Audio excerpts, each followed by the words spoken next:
Hello అండి, hi, welcome to Aparna's kitchen. Today's recipe వచ్చేసి ఆకువడలు. వీటిని పప్పు చెక్కలు, పప్పు బిళ్ళలు అని రకరకాల పేర్లతో పిలుస్తూ ఉంటారు. వీటిని క్రిస్పీగా, గుల్లగా, ఆయిల్ అనేది పీల్చకుండా ఇన్ని తిన్నా సరే ఇంకా తినేటట్టుగా ఎలా ప్రిపేర్ చేసుకోవాలో పక్కా మెజర్మెంట్స్తో ఈ వీడియో చూపిస్తాను. ఫస్ట్ అయితే ఒక పెద్ద బౌల్ కానీ అయితే ఒక గిన్నె కానీ తీసుకొని ఒక గ్లాస్ కానీ లేకపోతే ఒక చిన్న మెజర్మెంట్ అనేది కప్పు కానీ ఇది ఏందో తీసుకుంటే దాంతో ఎప్పుడు నేను ఒక గ్లాస్తో తీసుకుంటున్నాను, మీరు కప్తో తీసుకుంటే దాంతో కొలతగా తీసుకోండి. నేను 2 కప్స్ రైస్తో తీసుకుంటున్నాను అండి. పొడి బియ్యం పిండి, మనకి మార్కెట్స్లో దొరికే పొడి బియ్యం పిండి, అందులోకి సన్నగా తరుక్కున్న కరివేపాకు, అలాగే 4-5 గంటలు నానబెట్టుకున్న పెసరపప్పుతో పాటు మీరు కావాలంటే సాయి మినపప్పు కూడా వేసుకోవచ్చు.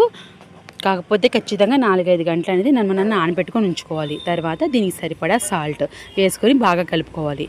నెక్స్ట్ ఇందులోనే మనకి క్రంచీగా మనం ఆకువడలు తినేటప్పుడు మనకి నోటికి క్రంచీగా తగలాలి అనుకుంటే కనుక మనం ఎక్స్ట్రాగా దీన్ని రోస్టెడ్ పల్లీలు ఉంటాయి కదండి, వాటిని వేయించుకొని కొంచెం జస్ట్ పల్స్ ఇచ్చిన తర్వాత వాటిని చిన్న చిన్న ముక్కలుగా అవుతాయి కదా, వాటిని కూడా ఇందులో యాడ్ చేసుకోవచ్చు. అంటే పెద్ద పెద్దవి వేసుకుంటే ఏమవుతుందంటే పెద్ద మనకి తినడానికి ఇబ్బందిగా ఉంటుంది. సో చిన్న చిన్న ముక్కలుగా పల్స్ ఇచ్చి మిక్సీలో ఆడుకొని వేసుకుంటే బాగుంటుందండి. పెసరపప్పుతో పాటు ఇది నానబెట్టుకున్న చాయ్ మినపప్పు, అలాగే ఇలా పల్లీల పౌడర్ కూడా వేసుకొని కలుపుకోవచ్చు. ఇప్పుడు నేను 2 కప్పుల బియ్య పిండికి 2 కప్పుల వాటర్, ఏ కప్పుతో తీసుకుంటున్నామో సేమ్ అదే కప్పుతో 2 కప్పుల వాటర్ని ఇలాగ రోల్ బాయిలింగ్ అంటే బాగా మరిగేంత వరకు స్టవ్ మీద పెట్టుకొని వాటర్ని మరిగించుకోవాలి. అలా మరిగిన తర్వాత 2 పచ్చిమిర్చి అలాగే చిన్న అల్లం ముక్క వేసుకొని ఈ వాటర్లో వేసుకొని కలుపుకొని కొంచెం కాగిన తర్వాత ఇందులోకి 2 గ్లాసుల వరిపిండికి 4 స్పూన్లు ఆయిల్,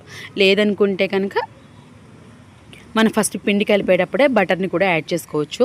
ఇలా ఆయిల్ వేసుకొని ఉంటే మనకి ఆయిల్ పీల్చకుండా ఉంటాయండి. ఇలా ఆయిల్ వేసుకున్న తర్వాత స్టవ్ ఆఫ్ చేసేసి మనం ఆల్రెడీ ప్రిపేర్ చేసుకున్న పిండి ఉంది కదా, ఆ పిండిని కూడా వేసుకొని కలుపుకొని ఒక 2 నిమిషాలు మూత పెట్టేసిన తర్వాత వీడియోలో చూపించినట్టుగా మొత్తం పిండి మొత్తం కలిసేంత వరకు గిన్నెలోనే కలుపుకొని తర్వాత మనం ఒక పెద్ద బౌల్లో కానీ ప్లేట్లో కానీ ట్రాన్స్ఫర్ చేసుకొని చిన్న చిన్న ముద్దల్లాగా చేసుకొని మనకు కావాల్సిన సైజులో ఉండలు చేసుకోవడమేనండి.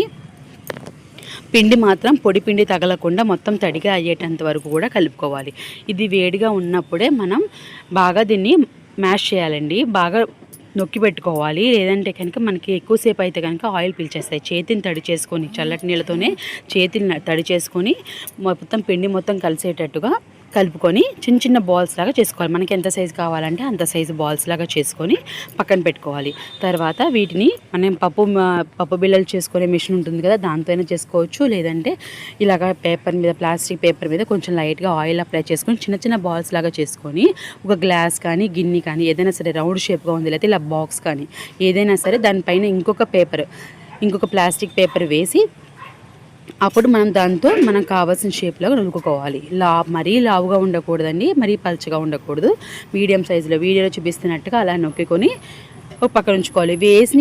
మనం నొక్కినట్టు వెంటనే ఆయిల్లో వేసుకోవాలండి. లేకపోతే కనుక వెంటనే అవి పొడిబారిపోతాయి, అంటే ఆరిపోతే మనకు ఆయిల్ అనేది ఎక్కువ పీల్చేస్తాయి. సో ఇలా నొక్కుకోవడంతో వెంటనే ఆయిల్ పెట్టుకొని ఆయిల్లో వేసేసుకోవాలి. ఆయిల్లో వేసుకున్న తర్వాత 2 నిమిషాలు లో ఫ్లేమ్లో పెట్టుకొని వేయించుకున్నాక అవి పైకి తేలుతాయి. పైకి తేలినప్పుడు హై ఫ్లేమ్లో పెట్టుకొని వేయించుకోండి. ఒక 2 నిమిషాలు మాత్రం లో ఫ్లేమ్లో పెట్టుకొని వేయించుకోండి. అలా వేయడం వల్ల మొత్తం అంతా కూడా ఒకటే కలర్ వచ్చి గోల్డెన్ కలర్లో మనకి కనపడతాయి. లేదంటే కనుక చుట్టూ వేగిపోయి మధ్యలో పచ్చనేది ఉండిపోతుంది. సో ఫస్ట్ 2 నిమిషాలు లో ఫ్లేమ్లో పెట్టుకొని వేయించుకున్నాక అప్పుడు హై ఫ్లేమ్లో పెట్టుకొని గోల్డ్ కలర్ వచ్చేంత వరకు వేయించుకోండి. వీడియోలో చూపిస్తున్నట్టుగా ఇలాగ కలర్ వచ్చిన తర్వాత మనకి తీసేసుకోవడమేనండి. ఎక్స్ట్రా క్రిస్పీనెస్ కావాలి అనుకుంటే కనుక కొంచెం ఎక్కువసేపు వేయించుకోవచ్చు. లేదనుకుంటే కనుక ఇలా తీసేసుకోవడం సరిపోతుంది. అంతేనండి, ఎంతో టేస్టీగా ఉండే పప్పు చెక్కలు రెడీ అయిపోయాయి. వీడియో నచ్చితే లైక్ చేసి, షేర్ చేసి, కమెంట్ చేయండి. మరిన్ని రెసిపీస్ కోసం మన ఛానల్ని సబ్స్క్రైబ్ చేసుకోండి. అలాగే పక్కన బెల్ ఐకాన్ కూడా యాక్టివేట్ చేసుకుంటే నేను చేసే రెసిపీస్ అన్నీ మీ వరకు వస్తాయి.